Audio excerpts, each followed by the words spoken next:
Good morning or good afternoon, everyone. My name is Srinivas Reddy, and I'm a Product and Industry Marketing Manager at MSC. With me today is Zach Purcell, who is a Project Manager in our Services Group, and he comes with very extensive experience in addressing complex and challenging nonlinear problems across several industries. In today's webinar, we'll talk about the value of MSC solutions to oil and gas industry and how they can specifically be applied to packet design and analysis. For the benefit of those who are not completely familiar with MSC and its solution offering, I would like to take a few minutes to introduce the solution spectrum offered by MSC. MSC is the leading global provider of engineering simulation software, services, and simulation process and data management. With over 4 decades of leading presence in CAE and simulation, it has pioneered advances in several key technologies that help reduce product development costs while encouraging innovation. With well-recognized and industry-leading products like Nastran, Adams, Mark, Dytran, and EZ5, MSC meets the simulation challenges in a broad spectrum of applications, which include linear and nonlinear statics, dynamics, fluid structure interaction, thermal structural coupling, kinematic and dynamics of systems, and controls as well. And with offices and staff across the globe, MSC is much closer to customers in assisting with all their simulation needs. In addition to providing software for CAE simulation, MSC also offers consulting and services to address the challenging problems faced by our customers. Through mentoring and training of our customers, Services Group helps them get the best out of their software investments. This group can also help with automating user processes to get rapid and repeatable processes to improve their productivity. So with that overview, I would like to go through how our MSC solutions can benefit oil and gas industry in particular, with a select list of mechanical systems that can be simulated using our products. For example, casing pipes need to be tested for collapse, burst, or tensile failure. And coil tubing needs to be assessed for fatigue life and its ability to withstand torque and impact. And also oil seals, packers, and blowout preventers, they undergo large strains and need robust contact analysis capabilities that our simulation products are well recognized for. And also drilling oil risers, they need to be tested for structural integrity and frequency response, and also response to fluid loads. Now, let's look at a few more examples, like, for example, flanges, perforated oil wells, pipeline tie-in spools. There are also some structural components that can benefit from simulation to reduce physical testing costs. Drill bits, they need to be tested for their durability, as failure of drill bit during an operation can lead to unnecessary expenses and also long delays. Multiphysics capabilities like thermal structural coupling, they help in accurate modeling of welding operations. Robust explicit analysis and fluid structure interaction capabilities help in simulating complex short duration events like blast effects on structures. And lastly, industry-leading rotordynamic solutions from MSC can help with the design of turbo machinery, which are heavily used in oil and gas fields, both onshore and offshore. So as seen from the examples on in the previous slides, MSC's software products offer solutions across multiple disciplines and across several industry segments. Whether you deal with the design of sealing systems or control systems, or maybe you're a manufacturer of turbo machinery or bottom hole assembly, MSC's products help you simulate the complete mechanical systems and obtain solutions with improved accuracy and efficiency. The challenge for the repetitive and continuous innovation is that it has to be driven by more and more experimentation with virtual models. But experimentation comes with a cost, both in terms of time and resources. So the real challenge is to get the simulation work done better, faster, and cheaper, and be able to run more and more simulations. But unfortunately, one major challenge in the way of enabling more reliable and experimentation, which could be both physical and virtual, with less cost is the information challenge at hand. Simulation data is any type of information that is relevant to a simulation process. All your design models could be model configurations, CAD/CAM files, or say any other CAE files, which include simulation results, design requirements, material properties, design validation documents, your load cases, or even non-CAE type files like Word documents or Excel spreadsheets, and as well as any kind of method or template automation file that you may have created. So if all these massive amounts of and various types of this simulation data is not managed effectively, then this would result in unmanaged information chaos, and that could result in poor knowledge sharing and ineffective communication. It also lead to process inefficiency within your company. So in engineering terms, a data management solution is one place where everyone goes to collaborate and get their simulation work done better, faster, and cheaper. And in IT terms, it is a web-centric framework for sharing, collaborating, integrating, and accessing and controlling all of your simulation data and processes. This solution is the software infrastructure that will securely store, protect, and tie together all of your simulation activity. So recognizing this need for simulation data and process management, MSC pioneered with a solution called Sim Manager. Through this web-based platform, your simulation data will be securely available around the globe, 24/7, version controlled, and with secure role-based access control. As everyone in your organization is doing their work and your simulation data is evolving over time, Sim Manager will be recording exactly why, how, when, and by whom every piece of data is generated and what version of data is being used. So everyone involved in this project will have confidence in simulation process and results. And this will also help identify any inaccuracies and also helps eliminate errors throughout the product development. So with that brief introduction to MSC and its solutions that are relevant to oil and gas industry, I would like to move on to showing or sealing applications in the industry.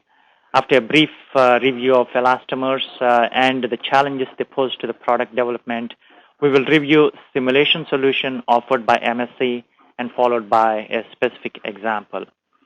So at the end of this session, we'll have a Q&A to address any kind of questions that you may have on today's presentation. First, elastomers are used in a variety of applications in oil and gas industry, but the primary application is as both as static and dynamic seals. The aspects that set apart the usage of elastomers in the industry are the extremes of pressures, temperature, and chemical environment. Though such extremes are found in some applications of other industries, they generally depend on a single parameter. But in the oil and gas industry, elastomers may be subject to pressure differentials of 70 megapascals and more, and also operate at temperatures as high as 200 degrees centigrade. And simultaneously, they are subjected to caustic or acidic fluids. And so most elastomer usage in this industry falls into two general categories. which can be categorized as compliant and energized. Compliant seals, they're designed to fit to a predetermined sealing configuration. Examples include O-rings, V-packing, and swap cups, etc. The interference between the seal and the adjacent component ensures that an initial seal is made. On the other hand, the energized sealing is formed by applying an external force to cause the distortion of the seals. This distortion supplies the interference between the seal and the surrounding structure to achieve the desired sealing. So examples of this type of sealing, they include pipe ramps and packers. So a different way to look at this categorization is by looking at the dominant mode of deformation. In compliant seals, the deformation of the material is dominantly deviatoric or in shear mode, while in the energized seals, volumetric deformation plays a critical role as well, in addition to the shear deformation. So both the types of seals, they have unique challenges in material and design selection. Compliant seals may be easier to design based on the initial design criteria, but they're more subject to sealing loss due to physical and chemical changes down the road. Energized seals, they're more difficult to design to ensure that the distortion load helps to form a proper seal. And as I mentioned earlier, the volumetric deformation plays a big role as well in some of these difficulties. While the energized seals, they're sensitive to initial physical properties of elastomer, compliant seals are much more sensitive to prolonged physical properties, mainly due to the relaxation of the material as time progresses. Let us now look at three major categories of packers that are critical to well completion, namely inflatable packers, annular packers or blowout preventers, and downhole packers. The inflatable packers, they are sent downhole often through small restrictions and then inflated hydraulically to the casing wall or open hole diameter to seal off the well. The strains experienced by the material could be of the order of 500%. And some of the largest rubber parts for drilling and production, they are annular packers used for blowout prevention. And some of the larger ones could use in excess of 1,000 pounds of rubber for a single part. The rubber is bonded to large metal inserts, which provides support and extrusion resistance.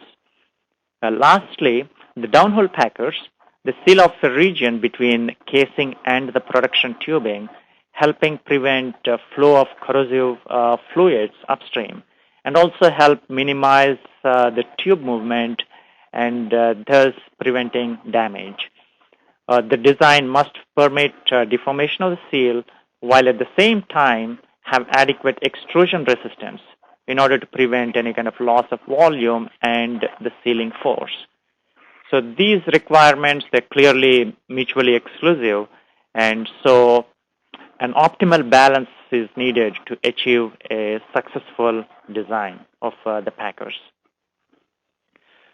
In addition to the demanding performance expected of packers by way of just loading and the deformation they experience, they are also subjected to extreme environmental conditions. This includes corrosive fluids with a combination of carbon dioxide, hydrogen sulfide, and other acidic fluids, and high environment and high temperatures that could contribute to material degradation and swelling of elastomers. The high pressures and the rapid pressure gradients can affect the performance of packers as well. So adequate testing is definitely required in order to avoid any kind of negative surprises that could delay well completion and thus causing loss of revenue.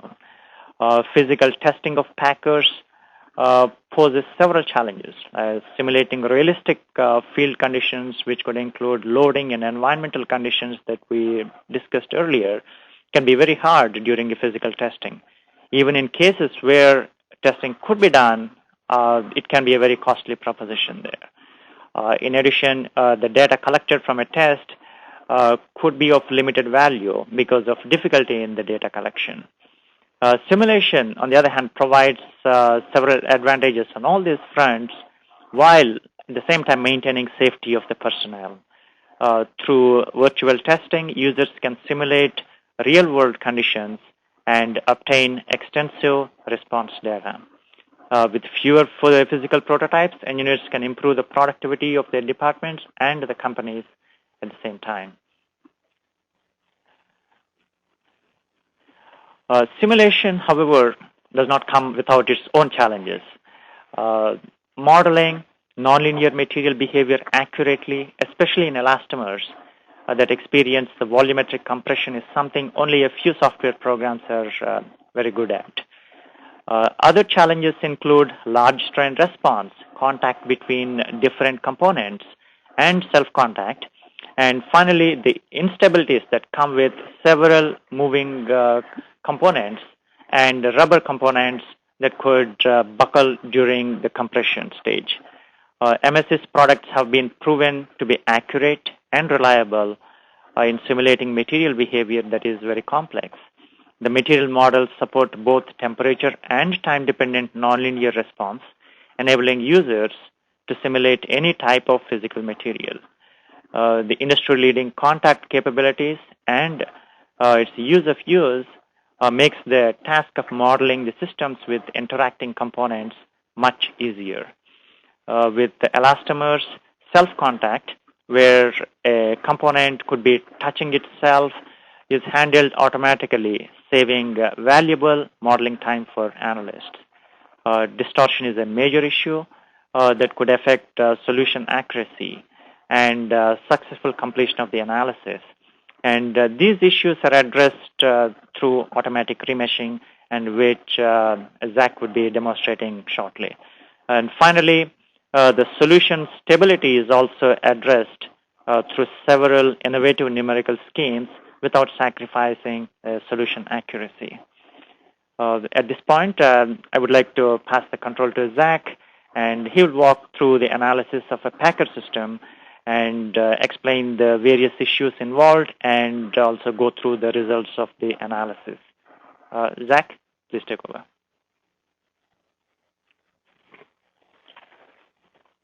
Okay, thank you, Srinivas. My name is Zach Purcell, and as Srinivas mentioned earlier, I'm a product manager in our simulation services group here at MSC.Software. And I've been working with MSC.Software in nonlinear analysis for many, many years in the service organization, and done numerous simulations of downhole products that Srinivas mentioned here, and some of these are the most challenging of all the ones we see.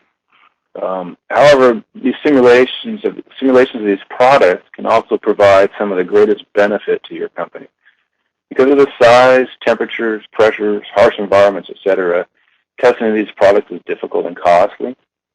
And even after testing, understanding the physical and internal mechanisms and how they work and interact is really difficult to obtain.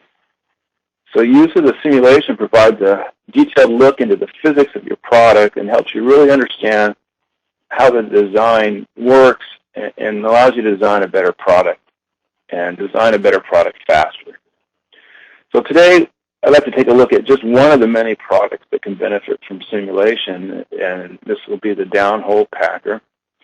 Simulation of these products present a challenge as they incorporate just about everything that's nonlinear, including materials, large deformations, large strains, and contact, just to name a few. Okay. So what I have here I'm going to show you today is a fictitious packer design that we've created, and we want to just demonstrate the use of simulation with this. And what I'll do is I'll walk you through the items we kind of listed here so you can see how simulation may benefit your design as well.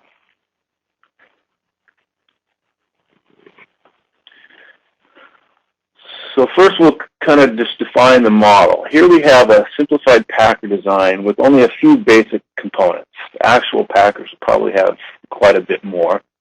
But here we have the basic packing element, upper and lower cones, upper and lower V-rings, and inner and outer casing wall.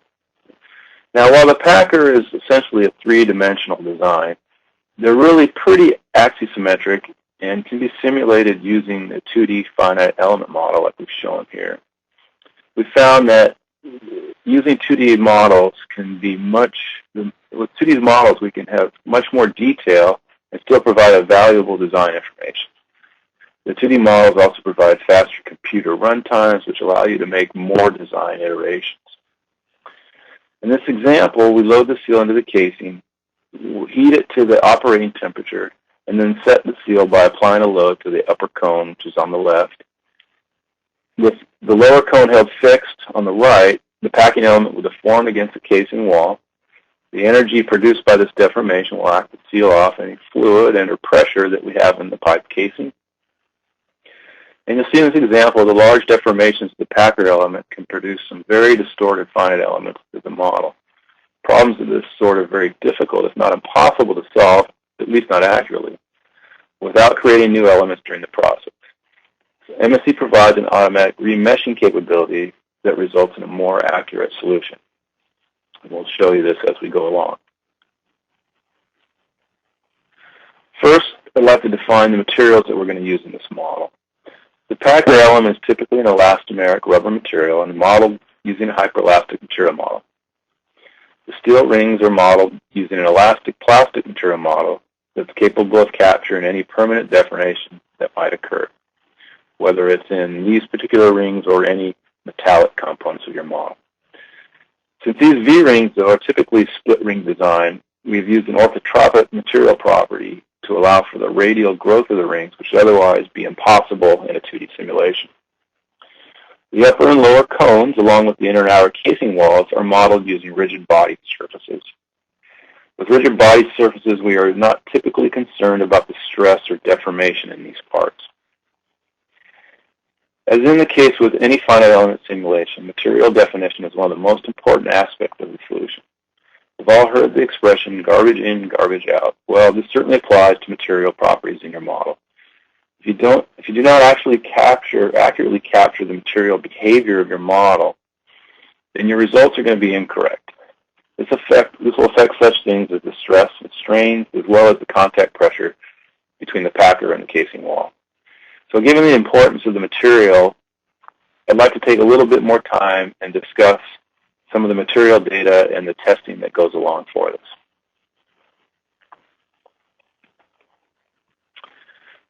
So as I mentioned, it's really important to accurately capture the behavior of the elastomeric or rubber materials.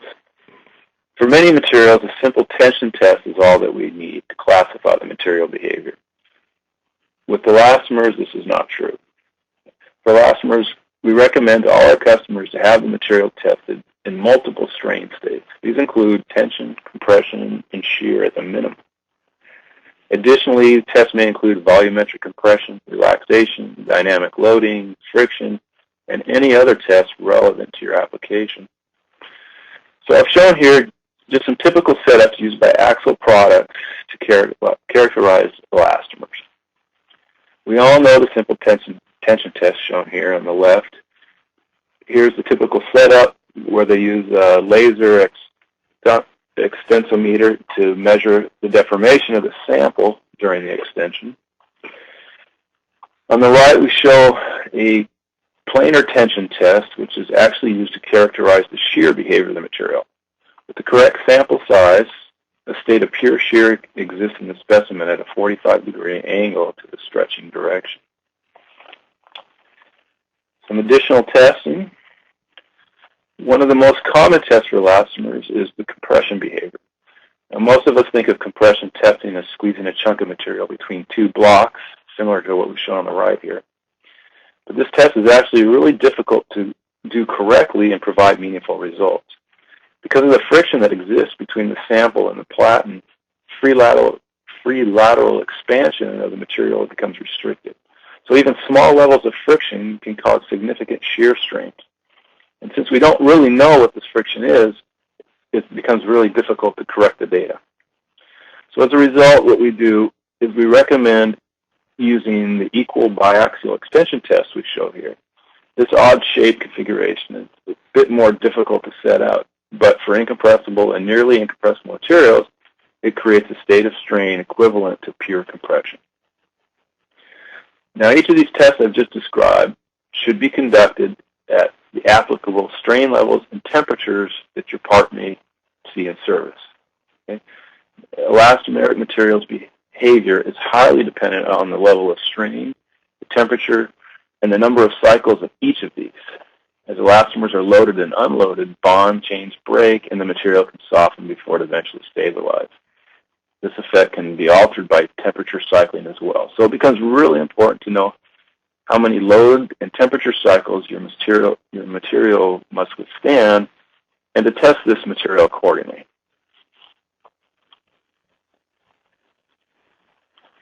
Okay, so on with our demonstration here.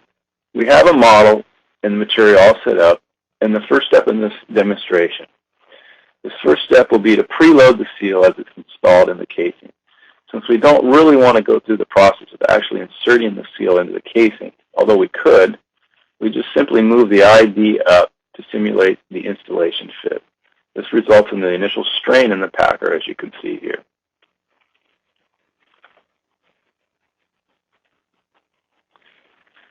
The next step in the simulation is to heat the packer to the service temperature expected. By heating the packer, we're able to capture the thermal expansion effect, which causes the seal to expand, and in this case, bow prior to setting. In this example, we're not heating the metallic V-rings or the other components, since their respective thermal expansion coefficients are really much lower than the elastomer, so they're not going to see much of an effect in this case. Also note that throughout all these steps, we could include the effects of heat transfer in this if it becomes important to your application. During this step, we may also want to apply an initial system pressure that might exist in the casing. However, we're not including it in this demonstration.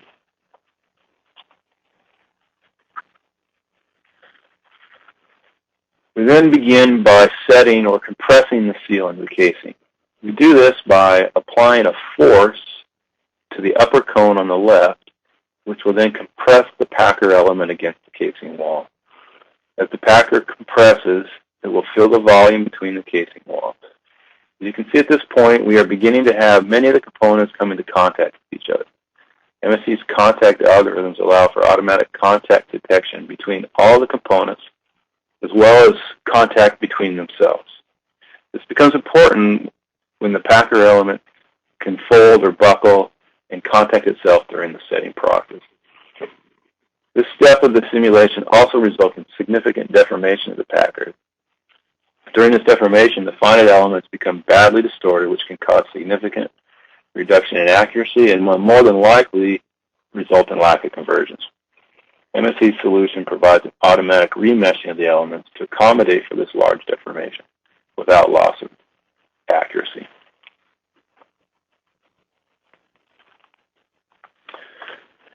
So we show here the different steps along the setting process. We can see during this process how much deformation the packer element actually goes through as it fills the volume between the casing walls. Also note, around about the 50% load point, we can see the packer actually be the center.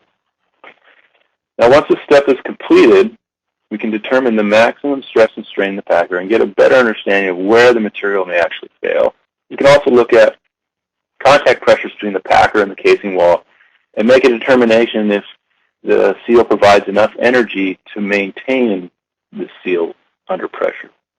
And we'll look at that a little bit more coming up shortly.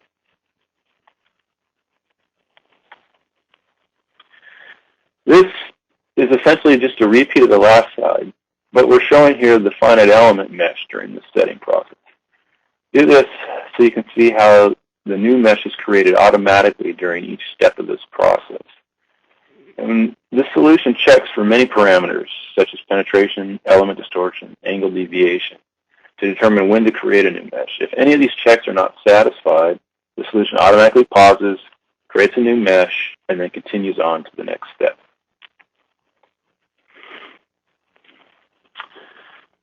So now once we get the packer fully set in the casing, we can look at the contact pressures acting on the casing wall, as I mentioned earlier.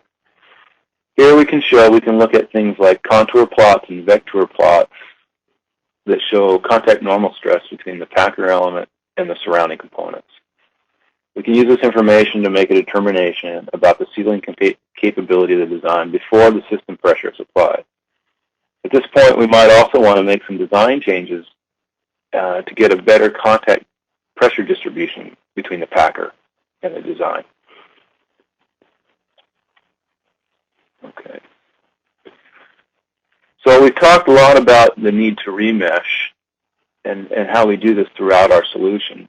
So what we have here is an example of the setting with and without remesh. These images show a comparison of the setting process without remeshing. In the first case, we ran the problem without remeshing. In most cases, this analysis would have failed prior to this point due to mesh distortion. However, because of the simplicity of this example, we were actually able to get a solution, but in this example we can see quite a bit of element distortion and even some element penetration. The lower image shows the packing example we ran with the automatic remeshing, and here we can see much better element shape. We don't see any element penetration, and we also can see differences in the deformed shape and strains between these two examples. The case without remeshing resulted in about 15% higher strain values and failed to accurately capture the true deformation. So we definitely see the benefits here of having the automatic remeshing capability for our solution.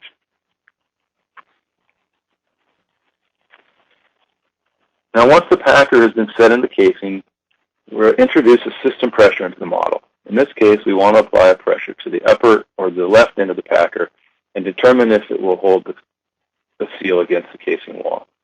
For this we use a special pressure routine that applies the pressure in a uniaxial direction. This assures that the pressure loading will advance only downstream as the packer wants to separate from the casing wall. For this example, we are maintaining the setting force that's been applied to the upper cone, but we could remove this and lock the cone in place, or whatever else your design calls for at this point we could do. Again, as the packer continues to deform, we continue to utilize the automatic remeshing to assure accurate results and obtain convergence.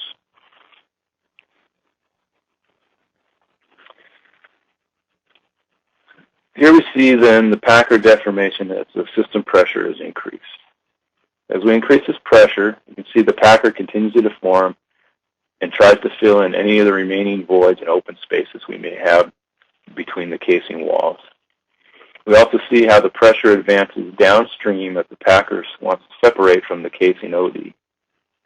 At just about 50%, we can see that the packer becomes nearly fully energized and no longer loses any contact with the casing wall as the pressure continues to increase. Now in this example, the magnitude and direction of this pressure load is purely arbitrary. We could have easily applied the pressure in the opposite direction. We could cycle the load. We could match whatever loading conditions your design may face in service.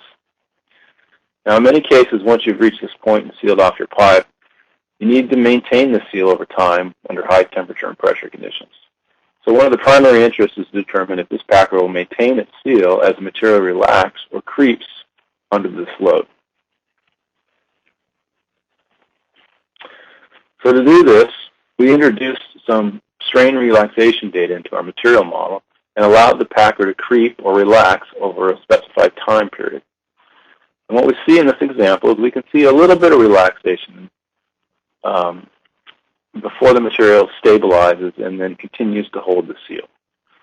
It's important to remember at this point that the material behavior is sensitive to changes in pressure and temperatures. These changes affect the material stiffness, and we should have material data that actually accurately captures these conditions.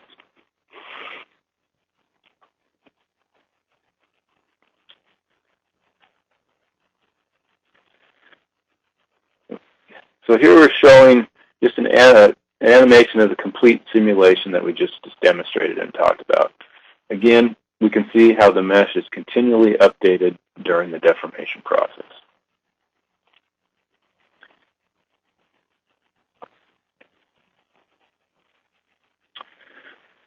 While this is really only intended to be a simplified demonstration that may be completed with your Packer design, there is really much more that can be included.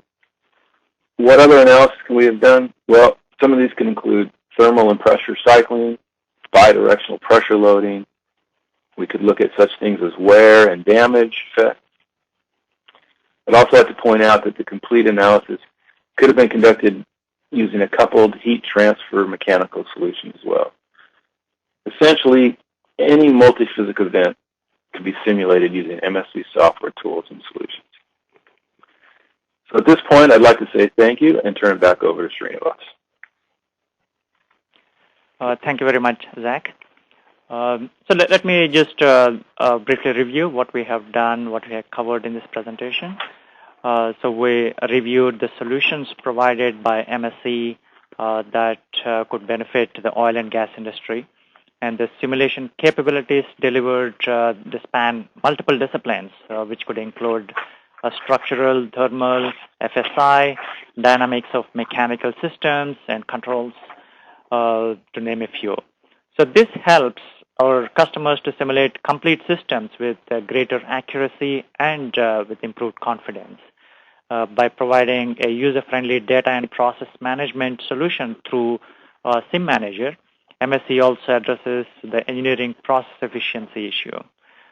Finally, with the support from our services group, our customers are able to ramp up their productivity in much less time.